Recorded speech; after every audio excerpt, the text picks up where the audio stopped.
Bom dia. Esse podcast é uma produção dos alunos Gustavo Rodrigues, Luísa Pontes e Maria Eduarda para a matéria de didática de pedagogia do terceiro período UFES, ministrada pela professora Andréia Teixeira.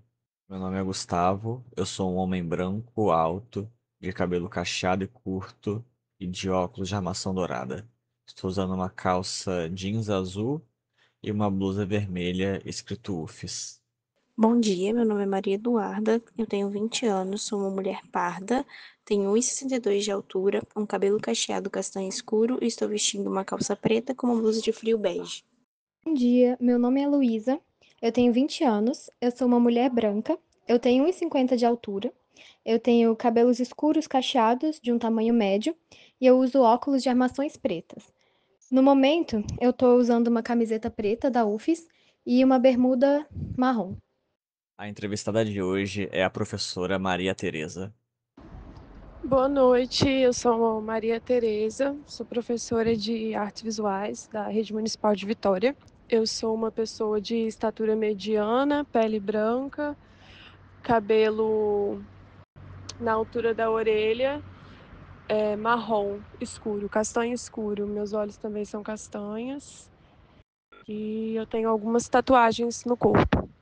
Eu sou professora há 6 anos. Atualmente eu leciono nas escolas Alberto de Almeida, MF Alberto de Almeida, em Santo Antônio, e na escola Maria Estela de Novaes, no bairro Grande Vitória, ambas na cidade de Vitória. No Maria Estela, eu trabalho com alunos do 1º ao 3º ano do ensino fundamental. E no Alberto de Almeida, em Santo Antônio, eu leciono para alunos do 5º ao 9º ano também do ensino fundamental. Eu trabalho nessas duas escolas há alguns meses só. Meu primeiro ano de trabalho foi durante a pandemia, né, em 2020. E aí, em 2020, eu trabalhei de contrato na Serra e trabalhei de contrato na Sedu. Aí, na Serra, eu trabalhei no bairro de Felrosa. E na Sedu eu trabalhei no Elza Lemos, que é uma escola de ensino médio, na região da Grande São Pedro. E aí depois disso, no final de 2020, eu fui convocada pelo concurso municipal de Vitória. E aí em 2021 eu assumi a minha cadeira no concurso, em janeiro de 2021, e desde então eu estou só na PMV. E aí eu passei 4 anos em uma mesma escola, que foi a MF Eliane Rodrigues, entre Ilha das Caieiras e Santo André.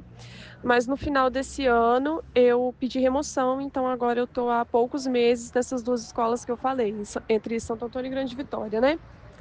Além disso, ano passado eu também tive carga horária quebrada, e aí eu lecionei 4 dias da semana no Eliane Rodrigues, que era a escola que eu estava até então, há 4 anos. E um dia da semana eu trabalhava no São Vicente de Paulo, no centro de Vitória. Sempre com fundamental. E até então, até essa mudança do final do ano, eu trabalhava só com anos iniciais do ensino fundamental. Agora que eu troquei de escola, que eu estou trabalhando com o Fundamental 2. E a minha formação inicial é licenciatura em artes visuais pela Universidade Federal do Espírito Santo.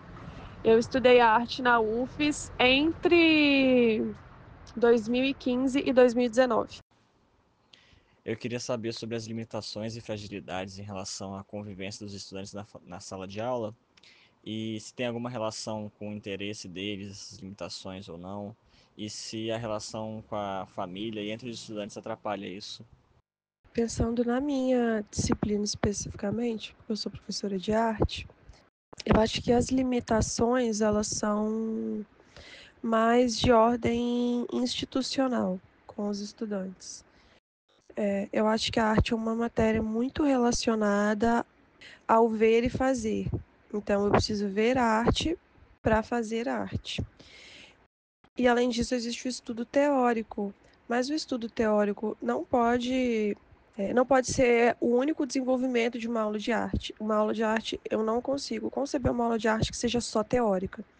Então, por que eu digo que a limitação e a fragilidade é institucional? Porque para eu tirar um aluno da escola, por exemplo, para ver uma exposição, a prefeitura exige 1 mês de antecedência para que o ônibus seja disponibilizado. E às vezes isso envolve uma burocracia, eu entendo, envolve uma burocracia que atrapalha o desenvolvimento do meu trabalho e atrapalha a chegada do estudante até o espaço cultural. Se esse processo fosse menos burocrático por parte da escola, da Secretaria de Educação, eu acho que o acesso seria bem mais facilitado, o acesso de professores e estudantes nos espaços positivos. Tanto que nas formações de professor da prefeitura, uma das principais queixas dos professores é essa: eles não entendem a burocracia que eles têm que atender para conseguir ir numa exposição e muitas vezes isso desmotiva os professores de ir. Em relação à atividade prática, eu sinto que as escolas elas não estão prontas para receber uma aula prática de arte.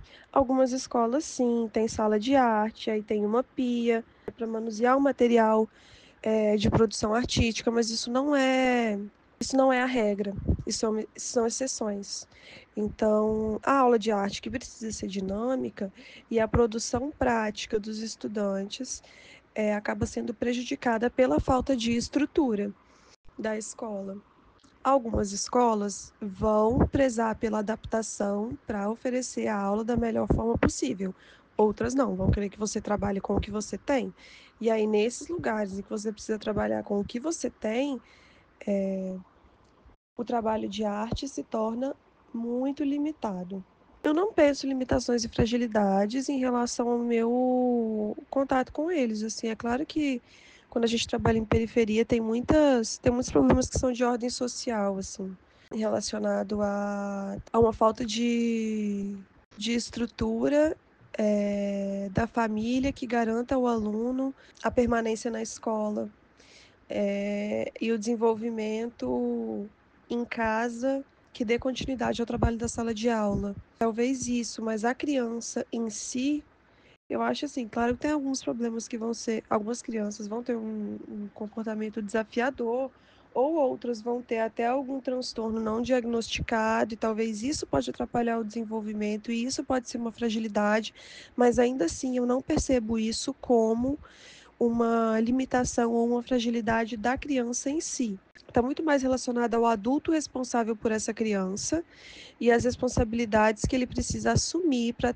garantir direitos básicos dessa criança do que a criança em si. Sobre o interesse deles, eu também acho que está relacionado à estrutura e ao sistema como um todo. Eu não acho que o estudante é desinteressado por si só.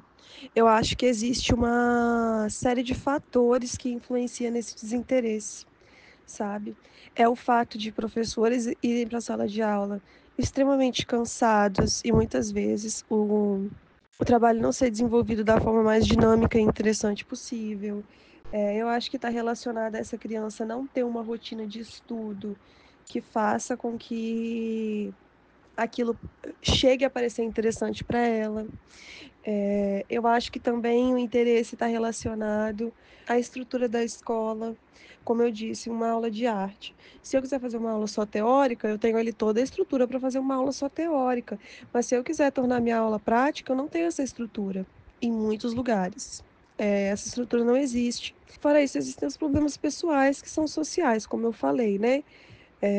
Quando a gente trabalha em periferia, esses problemas esbarram na sala de aula. Então, são situações em que a criança está submetida à violência, a abuso, seja ele psicológico, físico, moral. Eu acho que a desmotivação está muito mais relacionada a um contexto social do que ao estudante em si. Essa é a forma como eu percebo a situação. E aí, sobre a relação de afeto com estudantes e família. Não são todas as famílias que chegam à escola. Com os pais que acompanhavam a vida dos estudantes, iam até a escola, minha relação era assim, 100%. Eu nunca tive problema com famílias. A receptividade das famílias, as famílias que vão à escola, elas estão muito mais preocupadas em compreender os problemas e então resolver os problemas do que a criar problemas em si. Não que não existam essas pessoas que vão para a escola para criar problema com a escola, existe também, mas não são as pessoas com quem eu tive contato até hoje, embora eu saiba que isso aconteça, nas escolas que eu trabalho inclusive, que vão numa postura de cobrar ou então de defender uma atitude errônea do filho. Isso acontece, mas não é a regra. Eu acho que, no geral, as famílias estão preocupadas com o desenvolvimento das crianças, as que vão até a escola. Então, isso facilita o desenvolvimento com o próprio estudante, né? A partir do momento em que a família se mostra interessada em participar desse processo educacional, eu acho que isso contribui, inclusive, para o interesse. E como eu trabalhei majoritariamente com estudantes do Fundamental 1, eu vou falar por eles são absolutamente carinhosos. Eles são receptivos aos professores, eles são dispostos. Isso, claro, quando eles se sentem respeitados também. Claro que quando o professor assume uma postura assim de general ou de descaso com as crianças, elas sentem isso. Elas sentem isso e elas reagem. Mas, no geral, pela minha prática e pela prática dos amigos de profissão que eu acompanho, o tratamento receptivo e respeitoso com a criança gera a mesma resposta. Receptiva e respeitosa, e muitas vezes afetuosa também.